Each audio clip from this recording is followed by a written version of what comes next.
Hello guys, कैसे हैं आप सब लोग। आई होप कि आप सब बढ़िया होंगे। एक बार फिर से स्वागत है आपके अपने channel maths by Ankit sir में। तो ये हमारा आज प्रैक्टिस सेट नंबर 3 है। इससे पहले हमने 2 प्रैक्टिस सेट कंप्लीट कर लिए और ये प्रैक्टिस सेट एसएससी एग्ज़ाम्स के लिए इम्पोर्टेंट है। 2026 में जो आने वाले एग्ज़ाम्स होने हैं उनके लिए है, ठीक है। तो जिन्होंने अभी चैनल सब्सक्राइब नहीं किया वो चैनल सब्सक्राइब कर लें। चलिए हम अपने क्वेश्चन की ओर आगे बढ़ते हैं, ठीक है। तो क्वेश्चन नंबर 1 में क्या कह रहा है कि क्वेश्चन नंबर, एक सेकेंड, हाँ, क्वेश्चन नंबर 1 कह रहा है पंकज ने 2 बाइक खरीदी, पहली 24,000 रुपये में और दूसरी 20,000 रुपये में। उसने दोनों बाइक बेची, पहली 20% के लाभ पर और दूसरी 30% की हानि पर बेची है। इसको लाभ हुआ, इसकी हानि। तो कुल लाभ या हानि ज्ञात करना। अब देखो टोटल देखा जाए हमारे पास कितना है, 24,000 ये, 20,000 ये, कितना हो गया 44,000। यानी कि हमारे पास टोटल अमाउंट है 44,000, ठीक है। 20% की हानि, यानी कि पहले पे 20% की हानि, अगर हम इस पे 20% की हानि करें तो कितना आता है 4800 रुपये की हानि। यानी कि 4800 रुपये मतलब 4,000 और 800 19,200, यानी कि 19,000, सॉरी लाभ है ये, 20% का लाभ है। तो इस 4800 ऐड करना है इसमें। 4800 ऐड करोगे तो कितना आ जाएगा 0088 और ये 28,800, ठीक है।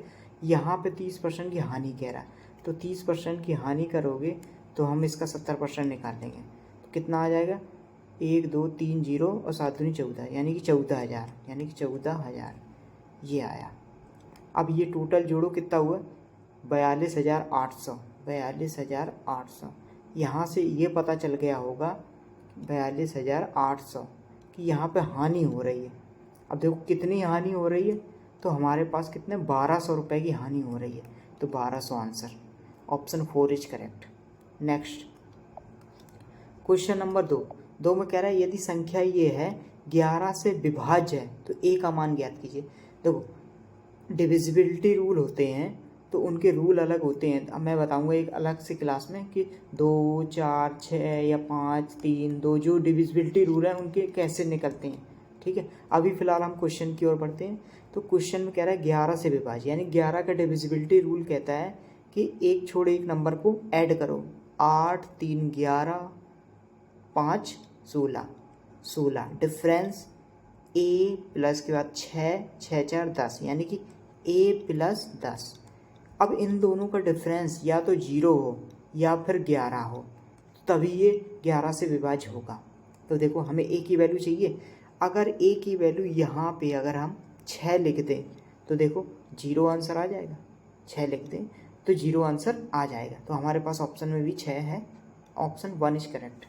नेक्स्ट क्वेश्चन नंबर 3 कह रहा है कि 2 जीवा ए बी और सी डी एक दूसरे को ओ पर प्रक्षेपित करती हैं। यानी कि 2 जीवाएँ हैं, एक ये जीवा है, ठीक है, और एक जीवा ये है मान लो, ठीक है। और यहाँ ओ पर प्रक्षेपित करती हैं, ओ पर, यानी कि एक ये ए बी है और ये सी डी है, ठीक है। तो ए ओ बराबर लिखा है, ए ओ ये लिखा है 8 - 3x और ओ बी बराबर लिखा है हमारे पास y - 2, ठीक है। और सी ओ बराबर कितना है 3x - 4 और ओ डी बराबर है 3 - y। तो इसका रूल ये कहता है कि आपस में अगर ये एक दूसरे को इंटरसेक्ट या जिस पॉइंट पर काट रहे हैं तो इन दोनों का मल्टीप्लाई इसके बराबर है, यानी इन दोनों का मल्टीप्लाई और इन दोनों का मल्टीप्लाई के बराबर होना चाहिए। तो हम कह सकते हैं यहाँ पर ए ओ गुणित ओ बी बराबर सी ओ गुणित ओ डी, ये चीज़ से फॉलो होगा, ठीक है। चलो नेक्स्ट इसी को देखते हैं आगे। ए ओ बराबर कितना है 8 - 3, 8 - 3x, ठीक है, गुणित ओ बी बराबर y - 2, ठीक है। अब आगे देखो सी ओ बराबर 3x - 4, ठीक। आगे क्या लिखा है ओ डी बराबर 3 - y, 3 - y। अब इसका आपस में मल्टीप्लाई करा के इनके बीच का रिलेशन बताना है, ठीक है। तो देखो कैसे हम करते हैं। पहले तो हम यहाँ पर मल्टीप्लाई करते हैं। यहाँ पर देखो 3x है और यहाँ पर माइनस का 2 है, यानी कि हमारे पास यहाँ पे माइनस का 6x मिलेगा, ध्यान से देखना, और यहाँ पे हमारे पास प्लस का 9x मिलेगा। तो उस तरफ भेजेंगे x को, तो 3 3 का 9, यानी कि 9x और 6 15x मिल जाएगा हमारे पास। ये ऐसे करना है गुणा, ठीक है। अब y को देखते हैं हम, तो y में देखो कि 8y सिर्फ मिलेगा यहाँ पे, और यहाँ पे हमारे पास 4 और 4 प्लस का, हमारे पास यहाँ 8y प्लस का आ जाएगा, और यहाँ पे आ जाएगा प्लस का 4y, तो उस तरफ जाएगा तो माइनस का 4y, माइनस का 4, सॉरी ये लिखा 4y, ठीक है। अब आगे देखो, माइनस का 3xy इसमें मल्टीप्लाई कराएंगे, और यहाँ पर यहाँ भी माइनस का 3xy कैंसिल हो जाएगा। अब नंबर पे आते हैं हम, नंबर में 8 दूनी 16, यानी माइनस का 16, और यहाँ पर 4 तिया 12, माइनस का 12, माइनस का 16 है, इधर माइनस का 12 है, तो माइनस के 12 उधर ले जाएंगे तो माइनस का 4 बचेगा, 4 बचेगा ये, ठीक है।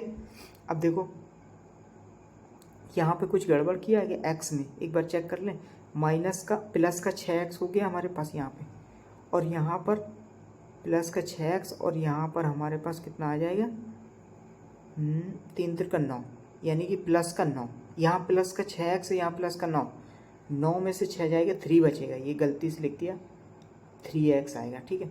अब देखो हमारे पास रिलेशन बन गया ये कि यहाँ पर हमारे पास आ जाएगा, इस तरफ ले लो 4y माइनस 4y बराबर 3x प्लस 4, ये रिलेशन निकल के आएगा, है ऑप्शन में 4y 3x plus 4, option third is correct, ठीक है। नेक्स्ट क्वेश्चन नंबर, आगे देखो, अब आते हैं हम क्वेश्चन नंबर 4 में। 4 को देखो, ये पुत्र, माता, पिता तथा दादा की वर्तमान आयु का अनुपात ये दिया गया है, ठीक है, ये अनुपात है।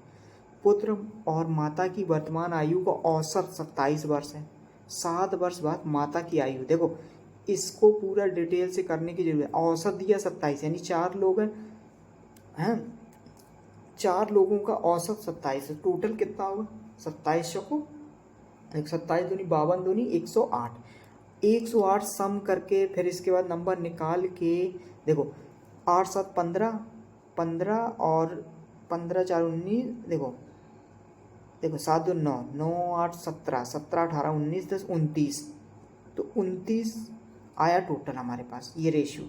लेकिन हम एक और तरीके से निकाल सकते हैं इसको, कैसे, 7 वर्ष बाद माता की आयु कितनी होगी 7 वर्ष बाद, तो ऑप्शन में होंगे 7 वर्ष बाद, ठीक है। और माता का रेशियो ये है कि नहीं है वर्तमान का, तो यानी कि 7 वर्ष बाद, ऑप्शन से अगर हम 7 वर्ष हटा दें और ऑप्शन 7 से डिविजिबल होना चाहिए, 7 माइनस करने के बाद 7 से डिविजिबल होना चाहिए, वही आंसर होगा। देखो ये 7 41 नहीं आएगा, ये 7 42 हो सकता है, ये नहीं होगा, ये नहीं होगा, तो ऑप्शन सेकेंड इज करेक्ट। ऐसी अप्रोच लगाओगे तो बहुत जल्दी आंसर आएगा, ठीक है। नेक्स्ट, इसमें गलती कर दी हमने, पुत्र और माता की वर्तमान आयु का औसत था, तो यहाँ 54 होगा, तो अब करोगे ऐसे तो बेसिक से हो जाएगा, ठीक है। नेक्स्ट क्वेश्चन नंबर 5 में कह रहा है कि x plus y plus z बराबर 0 है, तब निकालना क्या है, x square upon y z plus y square upon x z plus z square upon x y. हम इसका एलसीएम लेंगे तो एक्स वाई और जेड बचेगा, ऊपर बचेगा x cube plus y cube plus z cube, ये बचेगा, ठीक है। अब इसका एक फॉर्मूला होता है, यदि x plus y plus z बराबर 0 है तब इसका फॉर्मूला होता है 3xy जेड, ये, और बटे में x y z है ये, तो ये कैंसिल होके आंसर कितना आएगा 3, option 4 is correct. Next question number 6 में कह रहा है कि 7 सेंटीमीटर त्रिज्या वाले एक वृत्त में जीवा PQ की लंबाई, सबसे पहले हम तो एक वृत्त लेते हैं, तो देखो यहाँ पे ये हमने एक वृत्त ले लिया,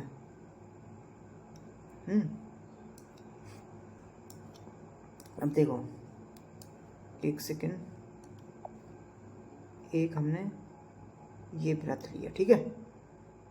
अब सवाल में वृत्त लेने को कह रहा है कि 7 सेंटीमीटर त्रिज्या वाले एक वृत्त में जीवा PQ की लंबाई कितनी है, जहाँ पर व्यास AB, पहले तो हमने एक व्यास खींचा AB, ये AB हमारा व्यास है, यहाँ पॉइंट है जो केंद्र है, ठीक है, ओ, और गैर व्यास जीवा PQ बिंदु C पर लंबवत है, PQ C पर लंबवत है, यानी कि हम कह सकते हैं कि यहाँ से PQ, ये P और Q C पॉइंट पर लंबवत है, ये C पॉइंट है, ठीक है, से प्रच्छेदित करते हैं। तो AC यानी कि AC, ये पूरा AC और BC का रेशियो, AC से BC यानी कि BC का रेशियो 4:3 है, 4 और 3 है। अब देखो ध्यान तुम्हें कहाँ देना है, देखो इसमें ध्यान देना है कि अनुपात दिया गया है हमारे पास ये, ठीक है, और त्रिज्या हमारे पास कितनी, 7 सेंटीमीटर। अब त्रिज्या देखो, अगर हम कहें यहाँ से ये पूरी 7 है तो ये भी 7 है, अगर इतनी यहाँ से 3 है, अगर हम मान लो यहाँ से यहाँ तक की दूरी हम 7 सेंटीमीटर त्रिज्या दी गई है और रेशियो हमारा यहाँ तक का पूरा है, ठीक है, और यहाँ भी पूरी 7 दी गई, 7 सेंटीमीटर, और हम इसको भी कह सकते हैं कि यहाँ से मिलाने पर इस पॉइंट से यहाँ तक ये भी 7 सेंटीमीटर। अगर ये 7 सेंटीमीटर है और ये हमारे पास कितनी सेंटीमीटर आ जाएगी, देखो कैसे निकालोगे, देखो 4, या हम कह सकते हैं यहाँ से इसको ब्रेक करके 3 और 1, 3 और 1 की रेशियो, यानी 4 की वैल्यू आ जाएगी हमारे 7/4 और 1 की वैल्यू ये 7/4, इस तरीके से। अब हमें निकालना क्या है, PQ की लंबाई, PQ की लंबाई निकालना है। तो देखो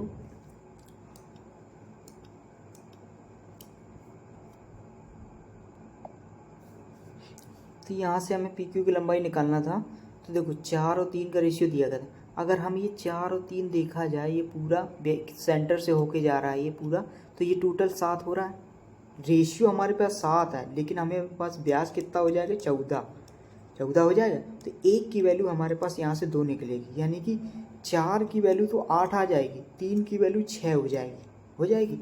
अब देखो यहाँ तक हमारे पास 7 है पूरा, और यहाँ 1 आ जाएगा, 7 और 1 49 में 1 जाएगा 48, √48। अब √48 ये होगा, √48 ये होगा, √48 को लिख सकते हैं हम 16×3 = 48, यानी 4√3, तो ये भी 4√3 हो जाएगा। तो दोनों मिलके कितने हो जाएंगे, 8√3, और यही आंसर है हमारे पास, option number 4 is correct. Next question number 7 कह रहा है ABC में त्रिभुज, ABC में यह ABC त्रिभुज है, ठीक है, A, B और C, BC को D तक बढ़ाया गया, BC पर बिंदु E, BC यानी कि B और C की बिंदु पर E है। इस प्रकार है कि AE यानी कि AE बराबर है AC के, यानी कि ये बराबर है, ये और ये आपस में बराबर है। यदि EAB ये कोण है तुम्हारे पास 32 डिग्री है, तो ACD ये हमारे पास 125 डिग्री है, तो ABC यानी ये वाला कोण तुम्हें निकालना है, ये वाला, ठीक है। अब ध्यान से देखना कि यहाँ पे हमारे पास ये चीज़ 125 है, ठीक है, 125 है, और इतना हमारे पास 32 दिया गया है ये चीज़, तो ये 32 है, तो इसको अगर हम थोड़ी देर के लिए अगर थीटा माने तो ये भी थीटा होगा, क्यों, क्योंकि ये दोनों आपस में बराबर है, तो ये हो जाएगा, तो ये कितना हो जाएगा, 180 - 2 थीटा, ठीक है, और थीटा और 180 मिल के बाहरी 125 के बराबर होगा कि नहीं होगा। तो यहाँ से हम थीटा की वैल्यू कैसे निकालेंगे, थीटा 180 माइनस ये 180 - 2 थीटा है, ठीक है, तो हमें चाहिए 180 - 2 थीटा निकल के, अब प्लस में अगर थीटा जोड़ के तो हम कह सकते हैं कि 125 डिग्री, क्योंकि ये कोण ध्यान से देखना, ये प्लस ये कोण बराबर होता है इस वाले कोण के, ठीक है, यहाँ पे आ जाएगा 180 माइनस का, थीटा उस तरफ भेजेंगे तो थीटा बराबर 125 माइनस घटा देंगे तो कितना आ जाएगा 55 डिग्री। थीटा की वैल्यू ये, तो यानी कि यहाँ से हम कह सकते हैं ये 55 डिग्री है, और ये का सम है 55। 32 माइनस कर देंगे 55 में से 3 और 2 23, यानी कि बी की वैल्यू आ जाएगी 23 degree. Answer option 1 is correct. Next question number 9, एक ठोस गोले का पृष्ठीय क्षेत्रफल, गोले का पृष्ठीय क्षेत्रफल होता है 4 पाई आर स्क्वायर बराबर 616। इस गोले को दो अर्धगोले में काटा गया, यानी कि 2 अर्धगोले काटा गया, एक ये अर्धगोला और एक ये अर्धगोला में काट दिया गया। तो किसी एक अर्धगोले का संपूर्ण पृष्ठीय क्षेत्रफल होता है अर्धगोले का 3 पाई आर स्क्वायर। यानी कि हमें ये पता चल गया कि 3 का मल्टीपल ही आंसर होगा। ऑप्शन 1 नहीं हो सकता है, नहीं हो सकता, ये भी हो सकता है, यानी कि 2 और 3 में से कोई एक होगा। अब फिर से आगे देखते हैं हमारे पास क्या, हमारे पास यहाँ पर 11 है, पाई की वैल्यू भी तो होगी कि नहीं होगी। पाई की वैल्यू होती है 11 से कट रहा है ये आंसर, नहीं कट रहा, तो ऑप्शन ये, तो ऑप्शन सेकेंड इज करेक्ट। ऐसी अप्रोच से भी क्वेश्चन करे जा सकते हैं।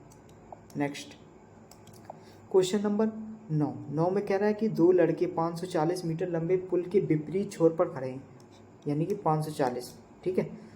वे एक दूसरे को क्रमशः 18 मीटर पर सेकंड और 12 मीटर पर सेकंड की गति से एक दूसरे की ओर चलना शुरू करते हैं। वे कितने समय में एक दूसरे से मिलेंगे? तो देखो, कुल दूरी बटे कुल चाल बराबर टाइम। चाल कितना 18 तो 20 30, यानी कि मीटर पर सेकेंड में निकल आया। हमें कितना निकालना है? चलो हमारे पास यहाँ से समय निकालना है, तो हमारे पास यहाँ से सेकेंड निकल के आएगा। 3 से 3 कटा, इतने एक दूसरे की ओर मीटर पर सेकेंड, इतने मीटर पुल है, ठीक है। 3 एकम 3 कट गया और 3 8 24, यानी कि 18 सेकेंड आना चाहिए मीटर पर सेकेंड। मीटर पर मिनट है, सही है, मीटर पर मिनट है, तो फिर आंसर हमारे पास 18 मिनट होना चाहिए। ऑप्शन से 4 इज करेक्ट। क्वेश्चन नंबर 10 में कह रहा है कि वह सबसे बड़ी संख्या जिसे इतने में स्टार के स्थान पर 8 से विभाज्य बनाने के लिए प्रतिस्थापित किया जाना चाहिए। मतलब 8 से विभाज्य हो जाए तो क्या, तो 8 का डिविजिबिलिटी रूल कहता है कि लास्ट के 3 digit divisible by 8, then whole number is completely divisible 8। यानी कि हमारे पास अगर लास्ट के 3 अंक 8 से विभाज्य हैं तो वो नंबर भी 8 से पूरी तरह विभाज्य होगा।